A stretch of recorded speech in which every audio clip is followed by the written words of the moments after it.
Mentorship and networking are crucial for entrepreneurial success, offering guidance, resources, and support. Mentorship involves a more experienced individual, providing insights into industry trends and business strategies, helping to avoid common pitfalls.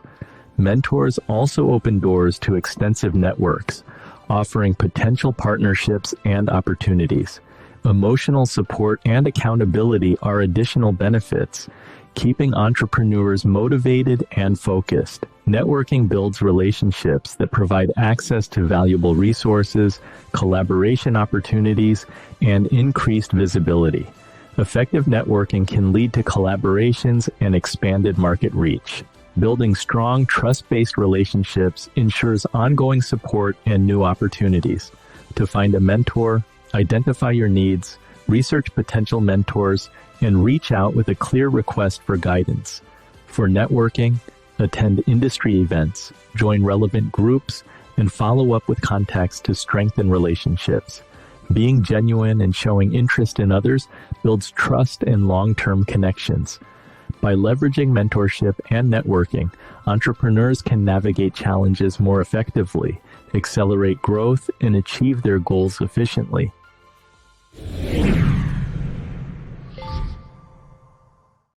Well, as you saw at the start of that segment, this is very much a live stream podcast, so there can be hiccups. If you're joining us, wherever you're watching, it's so good to see that LinkedIn is working this week. We had a little tech difficulty there last week.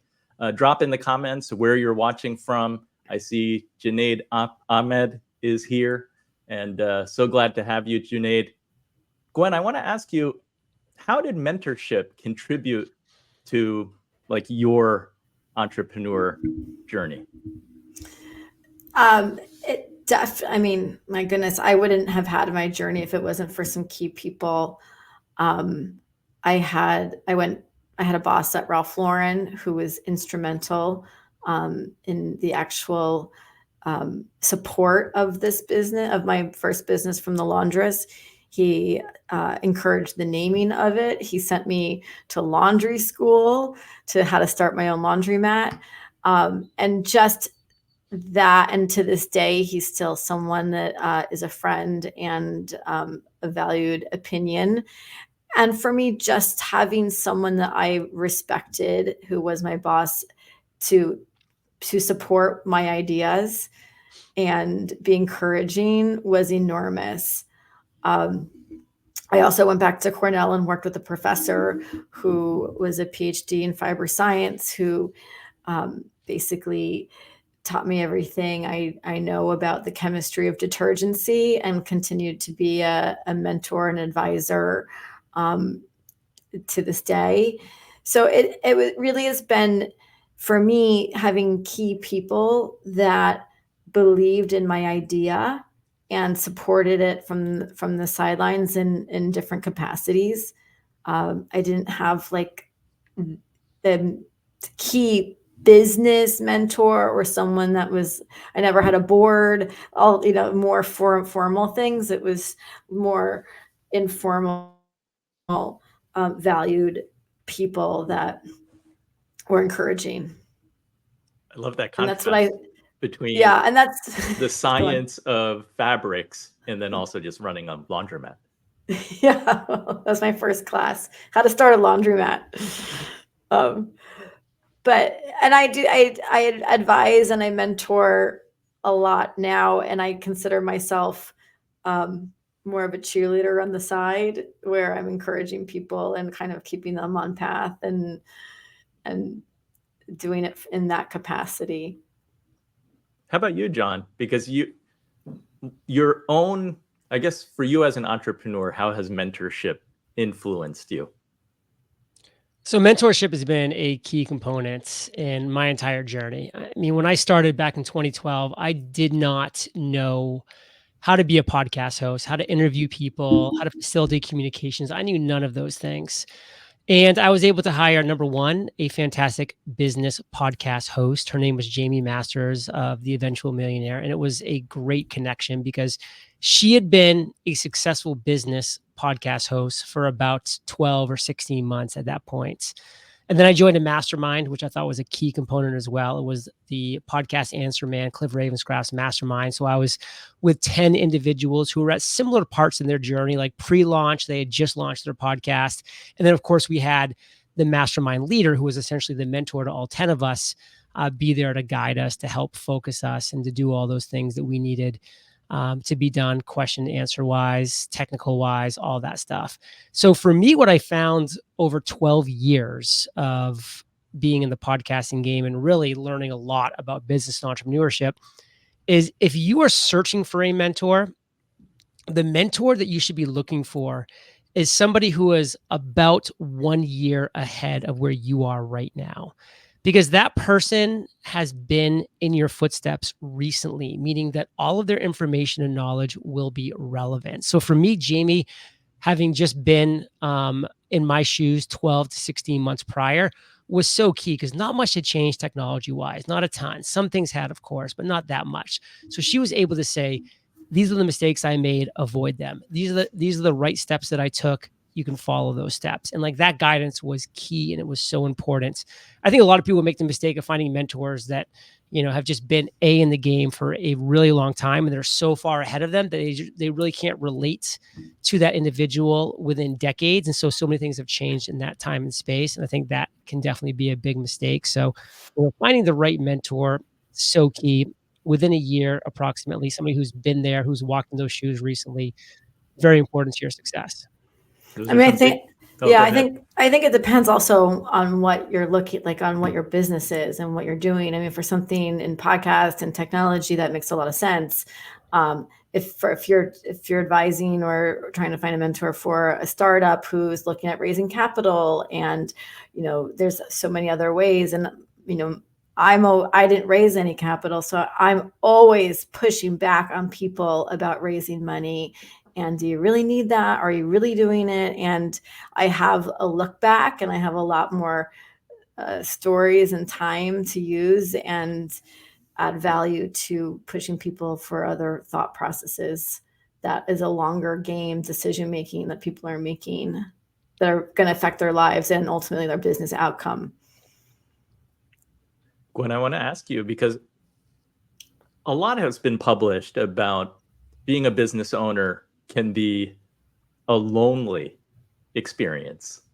And I want to ask you, how can entrepreneurs build and sustain meaningful networks that can provide both business opportunities, but emotional support when needed? Yeah, it's wildly lonely, and it's very difficult. And you've got everything on the line, financially, personally, other people's livelihood. It's very stressful. And I started in 2002. So the landscape of connecting with people and the groups that are available now are so much easier to get involved with. There's so much easier to meet people like you in similar spaces and have these very honest, truthful conversations with, much more so than it was in 2002. But I can tell you that I get a lot of phone calls from people that are not my best friends, but I am their person that they call when there's tough times and decisions to be made, because you kind of are that person that's removed, and that sort of big sister business style. But it's much easier now to find people to fill those roles. Sounds like you're a good friend for some straight talk. It seems that way. John, to what extent has the Fire Nation, meaning the guests that you've interviewed, but also your listenership, have they become an extension of this mentorship opportunity for you in your business? There's a reason why I end every one of my episodes with the phrase, "You're the average of the 5 people you spend the most time with." It's a great quote by Jim Rohn. And there's a reason why that is so true, because all ships will rise with that high tide. And so many people have these individuals in their lives that just drag them down. They continue to let that happen because of past relationships, and they should have moved on long ago, but they haven't for various reasons. And it's so key, in my opinion, to be proactive and not to just kind of sit back and say, you know, the right people will come to me. No, you go and you find the right people and you create a 4-person mastermind of peers, of people who you know, like, trust, who you respect. And that group of 4 is a mastermind. That's your own private personal mastermind. And you meet one day every single week. And if people within that 4-person group can't commit to that, they're the wrong person. Get them out. You will find 4 people when you work hard. It won't be overnight, but you will find the right 4 people over time if you work hard at it. You meet once a week for 1 hour. Every time you meet, the 3 people who are not in the hot seat give a 5-minute little recap of their week. That's 15 minutes long. Then the final 45 minutes, one of the individuals on a rotating basis is on the hot seat for that whole time, where they're talking about their biggest struggle, their biggest obstacle, their biggest challenge. And then the other 3 individuals are helping that person with that specific focus, with their network, with their experience, with their ideas. And then at the end, you are all setting a goal for the following 7 days, for the next week, and you will hold each other accountable to that goal. People who have set up something like that win at a much higher level than people that don't. I love that. You set up your like personal YPO forum. That is great. It's awesome. It is good because we talked about like that lonely experience at the top, and it's good to have, I guess, equals that are not in your company who can give you opinions, bounce ideas off of, and take a look at what you're doing in addition to keeping you accountable.